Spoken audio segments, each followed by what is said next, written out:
Binuksan ng lalaki ang bintana ng eroplano at nakita ang isang larawan ng isang batang babae sa bintana. Naghihinala ang tingin ni Devon sa malayo.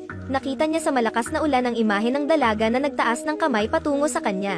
Naisip niyang nag-hallucinate na naman siya at dumungaw sa bintana. Sa pagkakataong iyon ay bumungad sa salamin ang buong mukha ng dalaga na ikinatakot ni Devon. Dahil sa aliw ng flight attendant Alice, unti-unting kumalma si Devon, mag-isang pumunta sa banyo. Sa banyo, sinampal niya ang sarili sa mukha para kumalma, lumitaw muli ang anyo ng demonyo. Galit na sigaw ni Devon at mabilis na tumakbo palabas ng banyo, nagsimulang magsalita ng kalokohan ang bibig. Ang pasaherong si Hanstock ay nakipagbuno sa kanya sa lupa, at mabilis na uminom ng sedative si Alice. Kalokohan pa rin ang sinasabi ni Devon, nilagyan ni Hanstock ng gamot ang bibig niya. Unti-unting kumalma si Devon. Patuloy pa rin ang kakaibang pangyayaring ito. Gusto ng batang babae na si Lisa ng salad ngunit hindi makakain ng pangalawa at naramdaman niyang may gumagalaw sa kanyang bibig. Siya ay nagsuka. Ang lupa ay natatakpan ng mga kahindik-hindik na insekto. Mabilis na tiningnan ng lalaking flight attendant na ang mga natitirang salad sa loob ay puno rin ng mga insekto. Ang lalaki ay nagmamadaling ipinaalam sa kapitan, sa oras na ito ang eroplano ay biglang nawala ang lahat ng momentum at mabilis na nahulog. Marahas na inalog ang mga pasahero. Nalaman ng Kapitan Thad at co-pilot ang panganib at sinubukang kontrolin ngunit bumulusok pa rin ang eroplano sa bilis ng kidlat. Salamat sa pagsisikap ni Thad at ng co-pilot, sa wakas ay bumagsak ang eroplano sa mga ulap at naibalik ang makina. Ang paglipad na ito ay talagang napapaligiran ng mga demonyo. Ang mga kakaibang bagay na ito ay patuloy na nangyayari. Nasugatan si Anna dahil sa marahas na pagyanig ng eroplano. Pumunta siya sa banyo, kakaibang narinig ang ingay ng isang sanggol na umiiyak. Ang takot na si Anna ay agad na hinailan ng kamay ng demonyo papunta sa pantasyang espasyo. Ang daming gamit dito, nagpapanik siya habang hawak ang ulo niya at umiiyak, parang may gustong sabihin sa kanya ang demonyong espirito sa salamin. Sinubukan ng mga tao sa labas na buksan ang pinto, at si Anna ay nakaupo sa lupa habang humihikbi. Dahil sa aliw ni Alice, unti-unti siyang kumalma.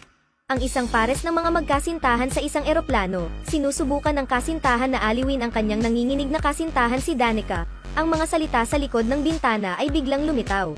Sa oras na ito, ang eroplano ay patuloy na gumagalaw sa bagyo. Ang larawan ng fetus ay misteryosong lumabas sa telepono ni John. Binuksan ni Danica ang bagahe para kunin ang gamot, ngunit nahawakan ito ng braso ng demonyo at nahulog sa mundo ng pantasya. Sa loob nito, sinabi ng isang batang babae na hawak ang kanyang anak kay Danica na mayroong isang mamamatay tao sa eroplanong ito. Nagpanik si Danica pabalik sa totoong mundo. Mabilis siyang inaliw ng kanyang nobyo. Sunod-sunod na pangyayari ang nangyari sa eroplano na nagpasimulang sumama ang pakiramdam ng lahat. Sa oras na ito, biglang lumitaw ang isang nakakatakot na batang babae, lahat ay tumalon pabalik sa takot. She pointed forward. Saktong mag-shoot na si Hanstock, biglang nawala yung girl. Mabilis na tumakbo si Alice sa control room para iulat ang sitwasyon. Sa oras na ito, ang co-pilot ay biglang sinapian ng isang demonyo na galit na humawak sa leeg ni Thad. Malakas din ang pagyanig ng eroplano sa ere, parang baliw ang co-pilot sa pag-atake sa kapitan. Tumigilid ang eroplano, nataranta ang lahat ng mga pasahero at humingi ng tulong. Hinawakan ni Thad sa normal ang console ng eroplano.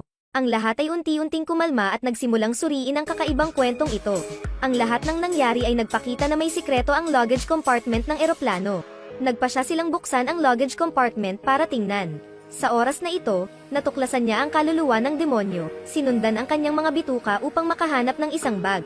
Nasa loob ng bag ang larawan ng dalaga, napagtanto ni Danica ang taong nanakit sa kanya kanina. Sa loob nito ay maraming gamit sa krimen, maging ang buhok ng dalaga. Naghahanap sila ng ebidensya para malaman ang pagkakakilanlan ng pumatay. Sa oras na ito, si Thad ay nagpipilot ng eroplano ng mag-isa, lahat ay lumakad sa control room at direktang inilagay ang kanilang mga bag sa mesa. Nagsimulang tanungin ni Hanstock ang kapitan. Panay ang tanggi ni Thad. Nasa harap ng kanyang mga mata ang ebidensya, gusto ni Thad na mamatay ang lahat at kontrolin ang paglubog ng eroplano. Gumamit ng lubad ang co-pilot para pigilan siya. Ang espiritu ng demonyo ay nagsimulang multuhin ang lahat sa paligid. Katawan ni Danica, pinipisi ang leeg ni Thad. Sinusubukan ng co-pilot na panatilihin ang eroplano sa tamang taas. Si Thad ay kontrolado ni Hanstock, itinali ang kanyang mga kamay, ngunit hindi pa rin niya inamin ang kanyang ginawa. Sinubukan ni Thad ang lahat para makalas. Muling bumungad sa kanyang harapan ang demonyong espiritong may hawak sa bata sabay tatlong kaluluwang lumitaw na pawang naghahanap sa kanya para sa kanyang buhay. Siyempre pumatay siya ng tao.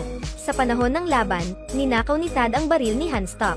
Biglang umalingaw-ngaw ang boses ng demonyo. Tinakpan ng lahat ang kanilang mga tenga. Napapaligiran na naman si Thad ng tatlong espiritu. Kinagat nila ang kanyang leeg, ini-redirect ang baril sa kanyang kamay, dahilan upang mapatay ni Thad ang kanyang sarili. Ang kaluluwa ni Thad ay hinayla palabas ng kaluluwa ng dalaga, nagkapira-piraso ang kidlat. Ang unang opisyal ay nagpapilot sa eroplano para lumapag. Lahat ay mabilis na bumalik sa kanilang mga upuan at ikinabit ang kanilang mga seatbelt. Dumaan ang eroplano sa teritoryo ng New York at bumagsak sa ikalawang palapag ng paliparan ng China bago ito huminto. Ang lahat na gumugol ng isang gabi ng takot ay sa wakas ay ligtas.